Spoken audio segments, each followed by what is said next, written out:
একটা বিশেষ খবর কেন্দ্রীয় সরকারি কর্মচারীদের জন্য ফের সুখবর, কারণ ক্যাবিনেট বৈঠক ছিল, কেন্দ্রীয় ক্যাবিনেট বৈঠক, এবং সেই ক্যাবিনেটে বৈঠক থেকে কিন্তু সিদ্ধান্ত নেওয়া হয়েছে ফের বাড়তে চলেছে ডিএ। কত শতাংশ ডিএ বাড়তে চলেছে আপনাদের জানিয়ে রাখি।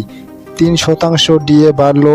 একদিকে আপনাদের জানাবো, যেমন নবরাত্রির সময় উপহার দেওয়া হয়েছিল তেমন জিএসটি যেমন মিলেছে ছাড়, আবার কিছু কিছু জিনিসের বেড়েছে দাম। সেই আবহে কেন্দ্রীয় সরকারি কর্মচারীদের জন্য এই নয়া ঘোষণা কেন্দ্রের তরফে, যেমনটা আপনাদের জানালাম যে 3% ডিএ ঘোষণা করলো কেন্দ্র।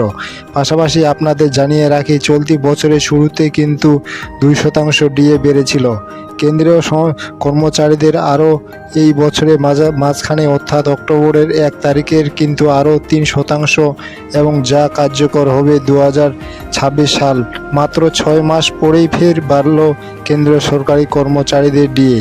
সূত্রে খবর, বুধবার দিন এই ক্যাবিনেট বৈঠক ছিল, কেন্দ্রীয় ক্যাবিনেট বৈঠক, এবং সেই ক্যাবিনেট বৈঠক থেকেই এই নয়া সিদ্ধান্ত নেওয়া হয়েছে।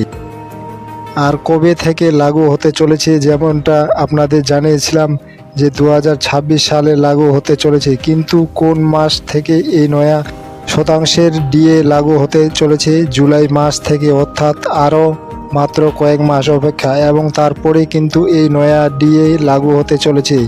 ডিএ স্থগিত করে দেওয়া হয়েছিল 2021 সাল থেকে, কিন্তু ফের ডিএ দেওয়াও শুরু করেছিল কেন্দ্র। কোভিডের সময় থেকে তা স্থগিত করা হয়েছিল। আরও 2024 সালে জুলাইয়ে 3% ডিএ বাড়িয়েছিল কেন্দ্র, এবং যার ফলে 50% থেকে বেড়ে হয়েছিল 53%। আরও চলতি বছরে মাস তা আরও 2% বাড়ল 55%-এর পর। এবার অক্টোবর মাসে ঘোষিত হয়েছে আরও 3% ডিএ, এবং এবার 58% ডিএ পেতে চলেছেন কেন্দ্র কর্মচারীরা। এমনটাই কিন্তু নয়া ঘোষণা কেন্দ্রের তরফে।